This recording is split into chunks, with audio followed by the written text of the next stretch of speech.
আউযু বিল্লাহি মিনাশ শাইতানির রাজিম। বিসমিল্লাহির রহমানির রহিম। আলহামদুলিল্লাহি রাব্বিল আলামিন। আমি আজ জাতির উদ্দেশ্যে কিছু কথা না বললেই হয় না। মনে হয় বুঝতে পারছেন যে কি কথা নিয়ে আসতে পারি এখন। সেই কথাটা হলো, বর্তমানে রাজনীতিক বিএনপির নতুন চেয়ারম্যান খাম্বা তারেক উরুফে লন্ডন তারেক, ফেসবুক তারেক এখন আইছে মাজারে জিয়ারত করে সিলেটের শ্বশুর বাড়ির এরিয়ায়, যে সে এখন বর্তমানে ওই শাহজালাল মাজারের শাহপরান সহ ওই জায়গার খাদেম। সে মুফতি। সে এমন কিছু বলে যে যে কথাটা শুনলে হাস্যকরের মতন মনে হয়। সে কি ওই ফ্যাসিস্টের হাসিনার আপে দুই সাপের একই বিষ। এখন তারেকের মা মারা গেছে বহুত আগে। সে রাষ্ট্রীয় এখন যেই প্রোটেক্ট পাচ্ছে সেটা জানতে পারলাম, যদি নির্বাচনের পর বিএনপির কোনো ভোট বা মন্ত্রী পার্লামেন্টে বা বিরোধী দলও যদি না হইতে পারে, তারেক কিন্তু আবারও ক্যান্টনমেন্টের ভিতরে ঢুকবে। তারেকের কথা কিন্তু শোনা যায় ফ্যাসিস্টের মতন, ফেরাউনের মতন। তারেক নিজে মনে করে দেশের রাষ্ট্রনায়ক। সে যেই লোক মৃত মানুষের স্বাক্ষর দিয়ে 3টা আসনের নমিনেশন পেপার জমা দেয় তার মার, সে তো মারা গেছে 1 মাস আগে। সে এখন যেই ভাব দেখেন, সালাউদ্দিনের কোনো খবর নাই এখন কথা বলা কারে দিয়ে জানেননি? ফখরুল, বাটপার নাম্বার 1। এখন নির্বাচনের সিজন আইছে না, টুপি পরতে পারে, ভদ্র মানে দুষ্ট লোকের মিষ্টি কথা।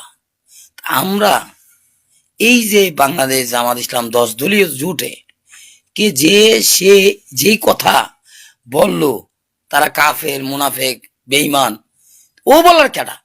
ওকে রাষ্ট্রের একজন খাম্বা চোর, একজন এই নেশাখোর, ফেন্সিটেল ছাড়া তার হাওয়া ভবনে ঘুমইতো না। হাওয়া ভবন থেকে চাঁদাবাজি, লুটপাট, দখলবাজি সব করাইতো তখনও। তার জন্য তার 2 ভাই ভদ্র যেটা, এইটারও নিয়ে ঝুলেয়া একজন তো মারাই গেল। তারপরে ওর মুসলেখা দিয়া ওর মার রিকোয়েস্টে সাবেক বিএনপির সাবেক প্রধানমন্ত্রী বেগম খালেদা জিয়া, সে একজন ছিল প্রতিবাদী, একজন ধৈর্যশীল, একজন গর্জিয়াস একজন প্রধানমন্ত্রী 3বারের। তার কথার অনুরোধে এই মুসলেখা দিয়া তাকে এই দেশের থেকে বিতাড়িত করা হয়েছে। বিতাড়িত করার পরে এই 16 বছর কোন কর্ম করছে লন্ডন না কোনো চাকরি করছে? বাংলাদেশের থেকে বিভিন্ন জায়গায় ফোন টোন করে এই চাঁদাবাজির টাকা ওখানে গেছে। তার মতন লোক এই জায়গায় প্রোটেক্ট পায়। আপনি বুঝেন যে কোন প্রোটেক্ট দিচ্ছে এখন ওরা আনার উদ্দেশ্য।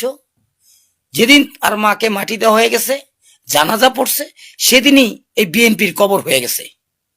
কিন্তু খুন, নিজেরা মারামারি, কাটাকাটি, হানাহানি, এটা কিন্তু বন্ধ হয় নাই। এখন সেনাবাহিনী কি প্রস্তুতি নিছে? বিএনপির সব কটারে বাচ্চা ভিতরে ঢুকাচ্ছে।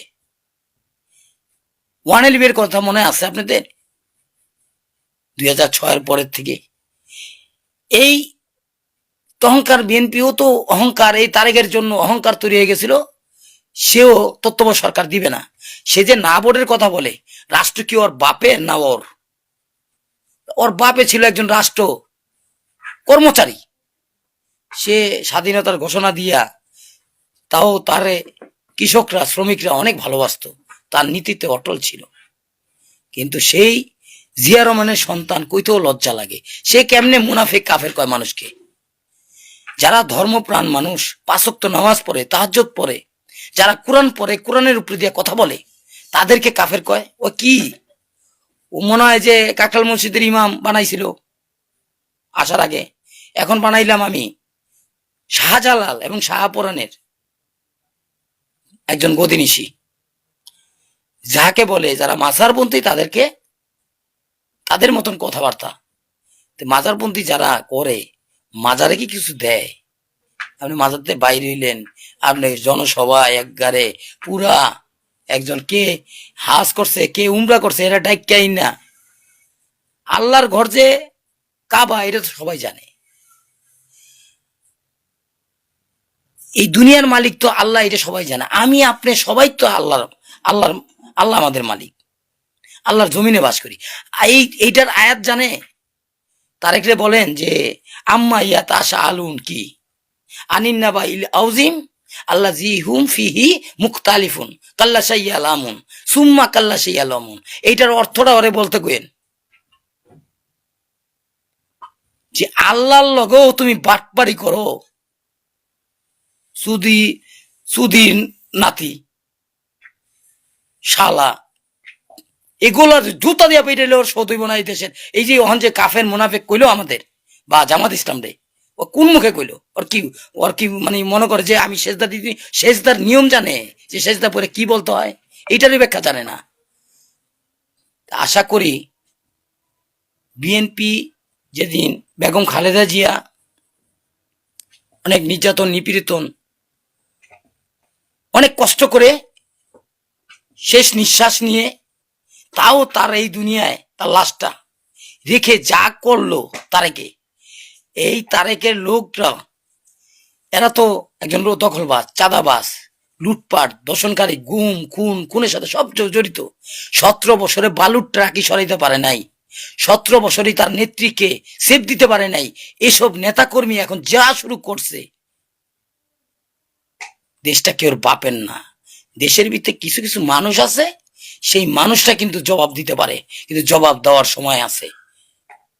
আশা করি এই বিএনপি ক্ষমতায় আসবে না, কিন্তু যারা হই হাই হি চিল্লায় ফিল্লায় মিটিং মিছিল করে তার লগে থাকে, আর যারা প্রোটেক্ট দিচ্ছে তারা কিন্তু তাকে গৃহবন্দী করে রাখছে।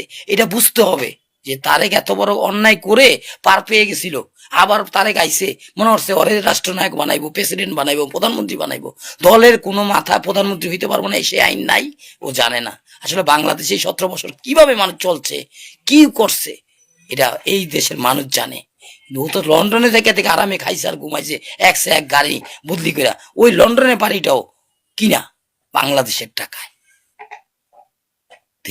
হ্যাঁ, ওই ইয়া কাট দিবে 2000 টাকা মাসে পাইব, 2000 টাকা ওই চা খাওয়ার টাকা নি, এক গ্লাস পানি খেতে গেল তো 2000 টাকা শেষ।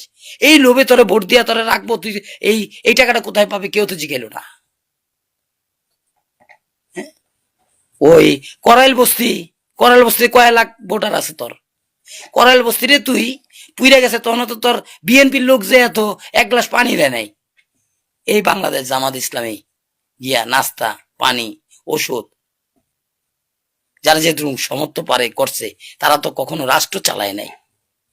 কিন্তু সব দল দেখা, শেষ দেখা আমাদের একটা দলই, এই 10 দল জোটকে আমাদের সংসদে নিতে হবে। আর তারেকের অবস্থা সামনে আসলেই খারাপ। এই হাদি মার্ডারের পিছে জড়িত বিএনপি এবং রাষ্ট্রের এখন বর্তমানে যারা প্রধান হয়ে আছেন, তাদের মাথার উপরে যারা ছাতা দিয়ে রাখছেন, তারাই হাদির মামলার আসামি। এটা আজকে আমার মুখ দিয়ে বললাম, আগেও বলছি, এটা দেখতে পারবেন ফাইনাল। নির্বাচনটা সুস্থ ভাবে হোক, নিরপেক্ষ হোক, তাহলে বুঝতে পারবেন যে বিএনপিটি খালি করবে নির্বাচনের আগে আগে। ক্লিয়ার তো মফগিরি শুরু করবে। কিন্তু এখনই জামাতের উপরে তারা এই আগের ভাষায় তা ওই ইন্ডিয়ার রয়ের মতন, ইন্ডিয়ার ভারতের মতন কথাবার্তা বলা, এগুলা বজদাস বাঙালি করবে না। বাঙালি এখন বেটা 5,000 টাকা দিলে, 10,000 টাকা করে দিলে তুই ভোট কিনবি, ভোট পেয়ে যাবি। আর তোর অনেক মিটিং জায়গা করস, তখন নেতা কর্মীরা কি করে জানোস? এখনই কার্ড দিচ্ছে 100 টাকা করে নিচ্ছে। তাহলে তখনকার কার্ড দিলে 1000 করে নিব, পাইবো কত 1000, কিন্তু সবাই পাইবো কিনা এটার হিসাব আছে কিনা। তো এই কার্ডের প্রধানমন্ত্রী তুই হস নাই এখনো, এই যোগ্য তোর মুখেও শোভায় না বেটা, তোর মুখে তো এখনো নেশার ইয়া কাটে নাই। তুই মানুষটা বানাইলাস ফেরাউন, মানুষটা বানাইলাস ইহুদি, মানুষটা বানাইছে কাফের। বেটা ভালো হয়ে জাগা, ভালো হইয়া যে দেশের থেকে আইসোস সেই দেশে বউ পোলামন লিয়া সেপে থাক, আগের থেকে যা। পাস হবি না, কিন্তু লাস্টে ক্যান্টনমেন্টের ভিতরে গিয়া মানে যাও বাঁচতে হন, তোর মা তো আর বাঁচাইবো না, জনগণ তো তোর পক্ষে নাই, যেটি খারাপ করতেছে তোর করে নেই, তোর আরো ফাঁসানোর জন্য করতেছে, তুই এটা বুঝতে হইব। তুই দেশের প্রধানমন্ত্রী হয়ে যাস নাই, তোর প্রোটেক্ট দিতেছে দেখে মনে হচ্ছে সেনাবাহিনী যার ইচ্ছা তার এই চাপ দিতেছস, ওই নির্বাচন কমিশনের চাপ দিছস, এগুলা মানুষের ফ্লাশ এডি রেকর্ড আছে। আমি মনের দুঃখে কষ্টে এই কথাগুলো বললাম। আসলেই দেশে নির্বাচনে সময়ের আগেই এই বিএনপির যারা কর্মী, বিএনপির যারা দখলবাজ, চাঁদাবাজ, কিলার, তাদেরকে আবার সেনাবাহিনী সাফ করতেছে। আশা করি মাঠ পর্যায়ের আগেই, নির্বাচনের আগেই সব পরিষ্কার চাই। এটার জন্য ধন্যবাদ সেনাবাহিনীকে।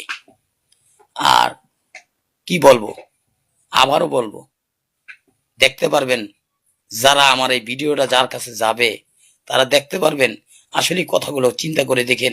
এই 17 বছরের ভিতরে আমরা পলানের চিন্তা করি নাই, জেল খাটছি, মামলা খাইছি, মোকদ্দমা, এখনো মামলা বাঁচছি মিথ্যা মামলায় হাসিনার। কি কারণ? বিএনপির এত কঠিন কঠিন মামলাগুলো, দেশ পল্টি খাওয়ার পরে সবাই মুক্তি পেয়ে যায়, সবার মামলা শেষ। কিন্তু যারা প্রকৃত ন্যায় বিচার চায়, দেশ ভালোবাসে, দেশ তো পলাবে না, তারা এই দেশের জন্য মরবে এবং আল্লাহর বিধানের জন্য মরবে ইনশাল্লাহ।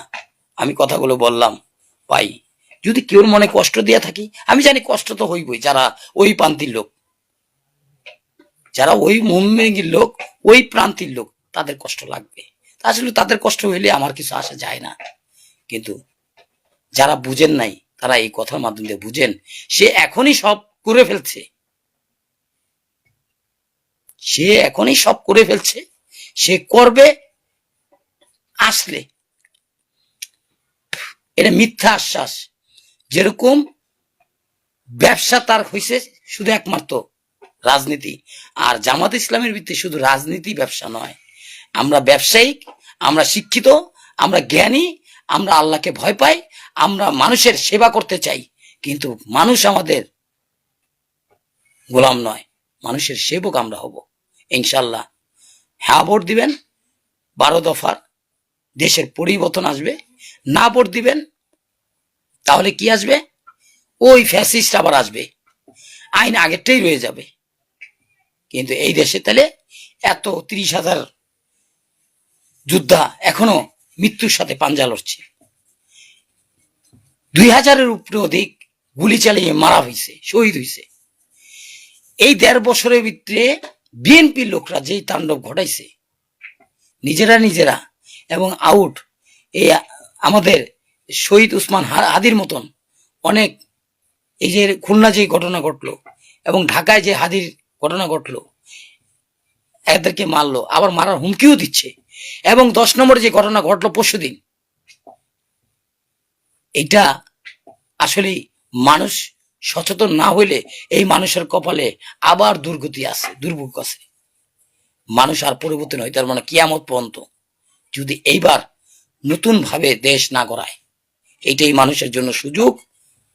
আমি দোয়া করি সকলকে সঠিক বুঝদান করুক এবং সকলকে সঠিকভাবে চলার তৌফিক দান করুক এবং সকলকেই আল্লাহ ধৈর্য ধারণ করার তৌফিক দান করুক। আমি এই বলে আমার ভিডিও লাইভটি শেষ করলাম। আসসালামু আলাইকুম ওয়া রাহমাতুল্লাহি ওয়া বারাকাতুহু।